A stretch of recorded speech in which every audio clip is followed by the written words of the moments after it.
Yesterday, the 19th of November, was International Men's Day, and it's always a useful opportunity to reflect, of course, on issues that's impacting men and boys. One that's most commonly cited is mental health, and whilst I agree that is very important, there are other issues as well that are um, also important. Things like, for example, disproportionate workplace deaths. Um, The Prime Minister has announced a summit to be held next year, specifically addressing the issue of men and boys. Now, I believe in giving credit where credit's due, and I welcome that. I'm not sure how anyone could be against it. I noticed that Keir Starmer had a piece on his timeline, a little video addressing his own son. I didn't realise he has a 17-year-old son. But anyway, he was addressing him and saying that he was proud of the kind young man that he turned out to be, and that he himself hadn't had the same connection. It was a very sort of personalised video. And I know some people immediately get cynical about that. They think it's a PR stunt. Maybe it is, but honestly, I don't really have a problem with it. If high profile figures, be it politicians or others, are citing their own experience, that cannot be a bad thing. Um, of course, in the case of the Prime Minister, he's heading a government that makes decisions on people's lives. So some would say these personalised videos are almost ironic because it's not taking into account the adverse effect of some of his policies. And I hear that criticism, but in of itself, I'm not really. I honestly don't really have a problem with it. On the wider issue of what the government's announced, what the Prime Minister's announced, I do welcome it. There's a few things I think are a little bit contradictory, and I'll explain what I mean by that when I get to the report on ITV. But overall, I think it's a good thing. For too long, men and boys issues have felt sidelined. They felt like something that just come up on International Men's Day, when really they should be always relevant. Um, One of the things that was said in the report was that it's not a case of one gender versus the other, or one kind of pushing out the other in terms of issues. I agree with that, but then I think of the issue of, we have a minister for men. Excuse me, we don't have a minister for men. We have a minister for women, but not for men. The argument against this has always been along these lines. Well, men have all the power. That's not actually true, particularly not these days. In fact, three of the great offices of state at the moment are held by women. But that's, I digress. Another argument is men's issues are government issues. So they could be covered. Presumably, this is the argument. They could be covered by other departments. But you could make the same argument for women's issues. I mean, for example, women's health issues, well, that could be covered by the Department of Health. If you're going to argue that women need a specific minister, I would argue if you really want to push egalitarianism, let's have a minister for men or have none. It just seems ridiculous to say this isn't a zero sum game. It's not one or the other, but we have to have a minister for women, but not for men. I could understand a minister for women at a time when there was very little female representation, but these days probably half of parliamentarians, or not half, but a high proportion, are women. Many of the major offices of power in this country are held by women, so I just don't think that's. I just don't see an issue with that anymore. No one even thinks about it. It's just not an issue anymore in that sense, except for certain people who are pushing an agenda. Um, so having a sort of national conversation around this, around the need for addressing men's issues, of course I welcome that. There is some things that have improved in recent years. I think that the discussions around men's mental health and just seeing it as a topic in the open has improved actually.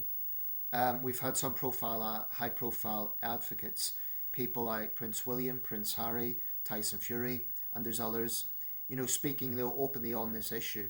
So in that sense, I think it has improved. I've been personally involved in support groups around men's mental health, and they do fantastic work, but often they're charities and they're relying on that aspect.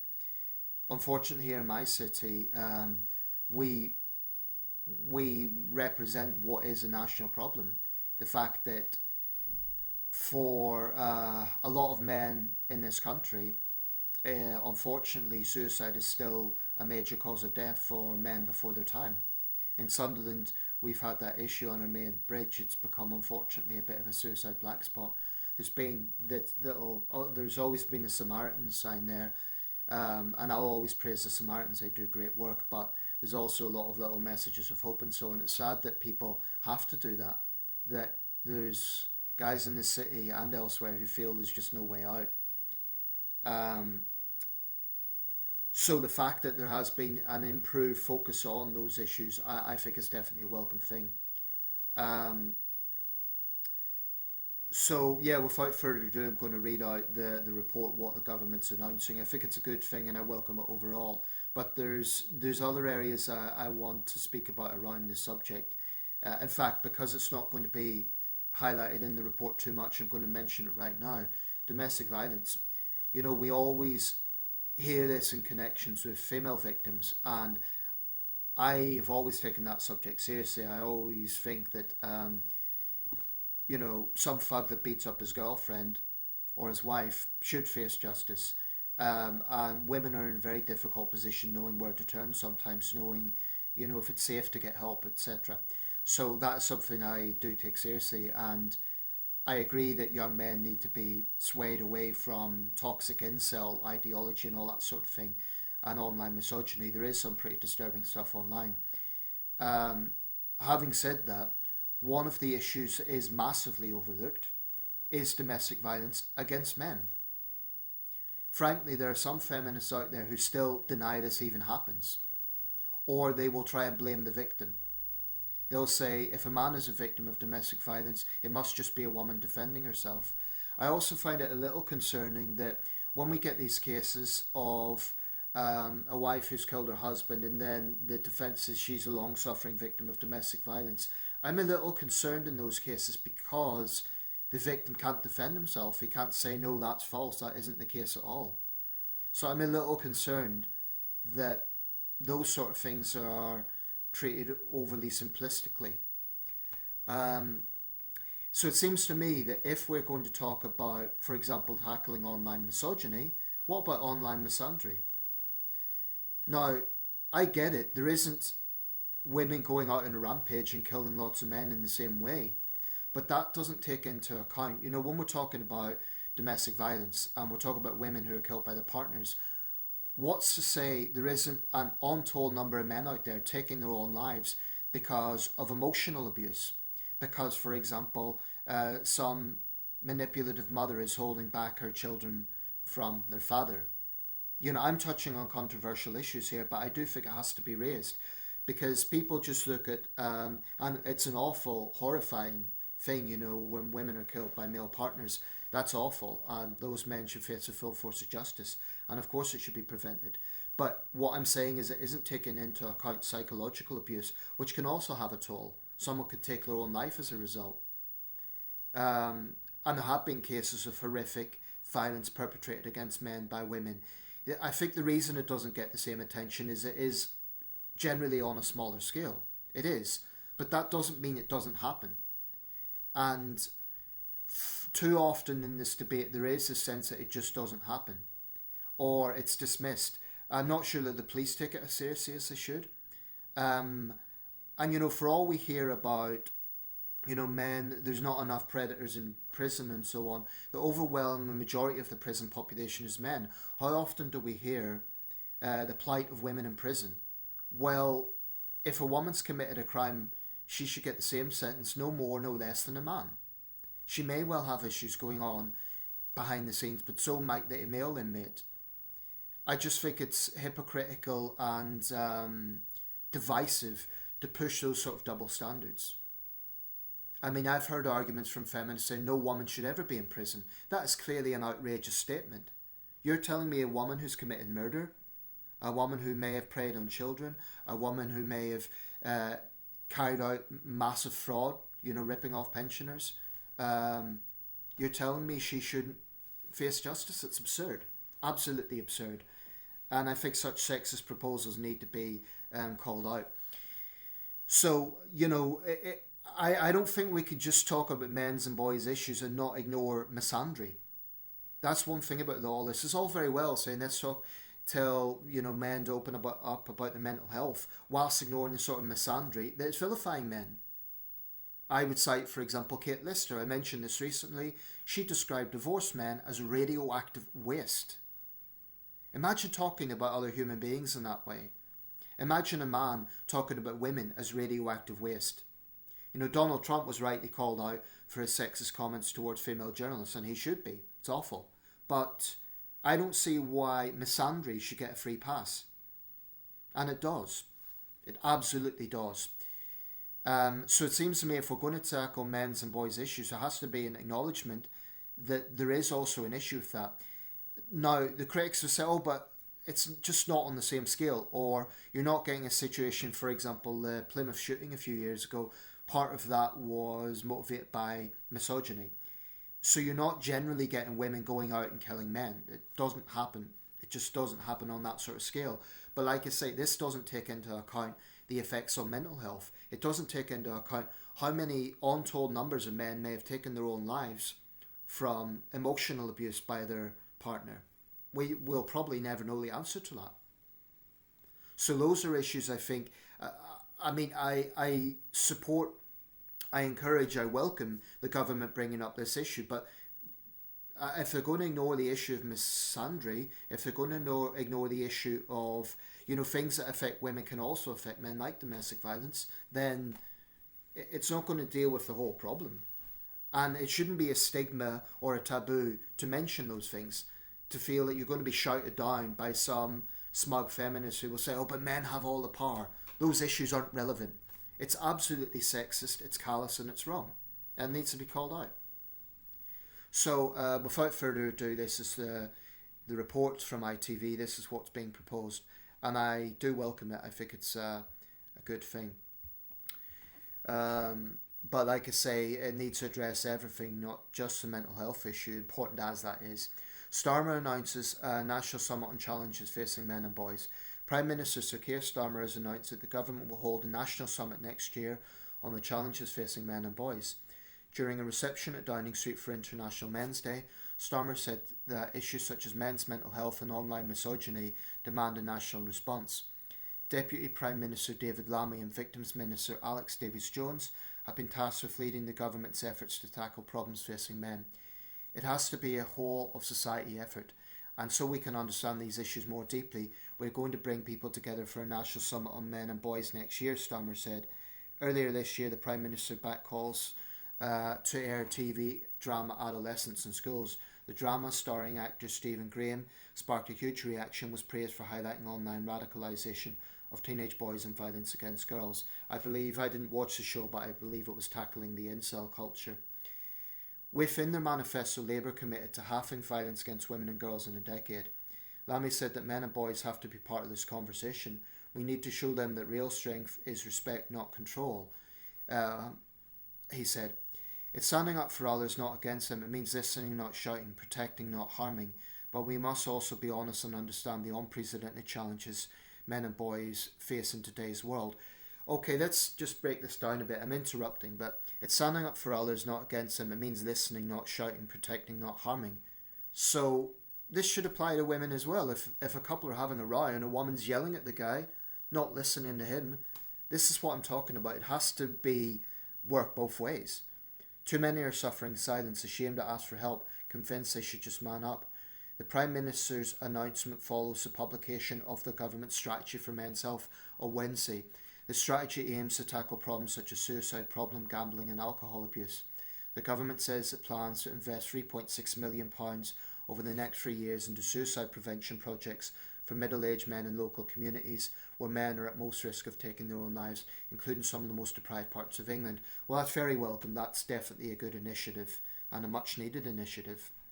Starmer also announced a 3-year partnership with the Premier League to use the power of football to reach men where they are and provide services or advice at football matches.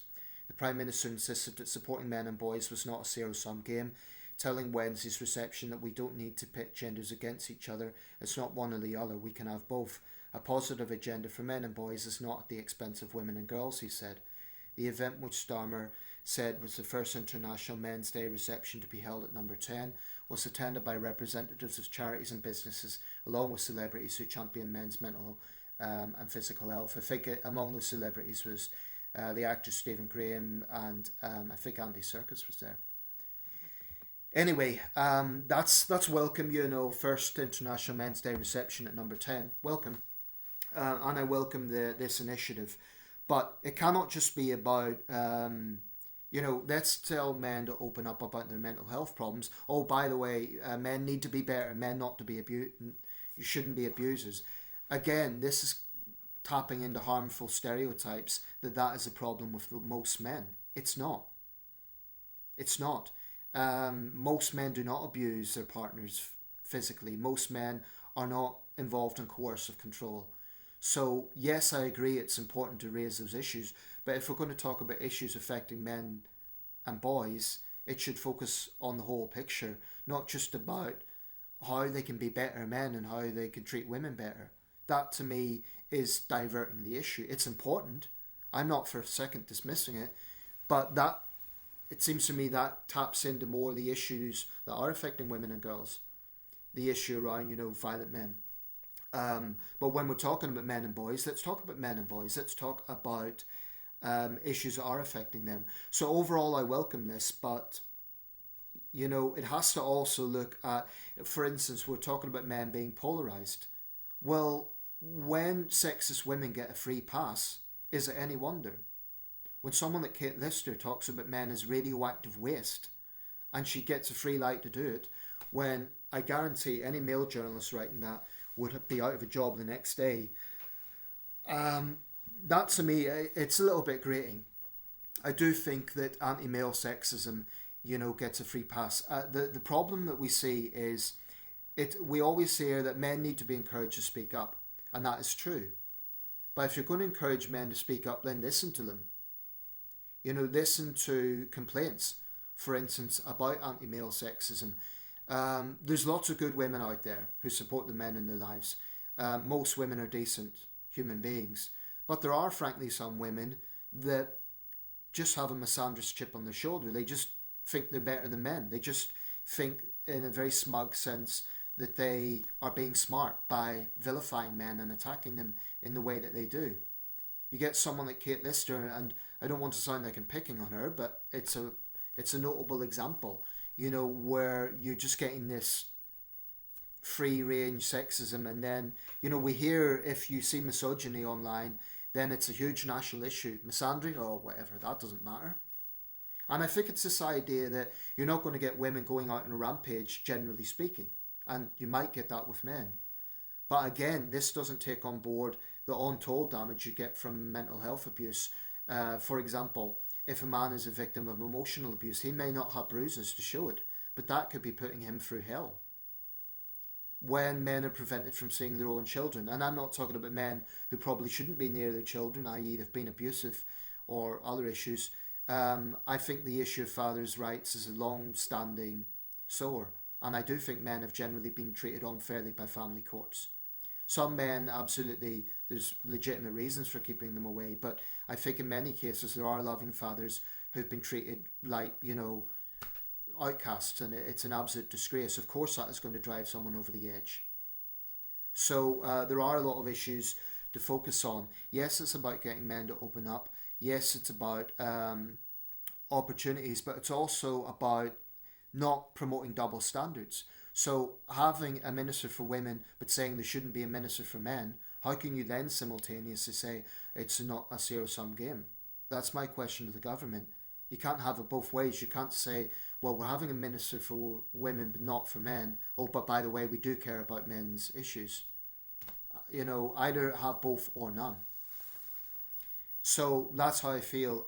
Let me know your thoughts. Most of my subscribers are male. So if any of you guys are going through a mental health crisis, it's not always the same with each person.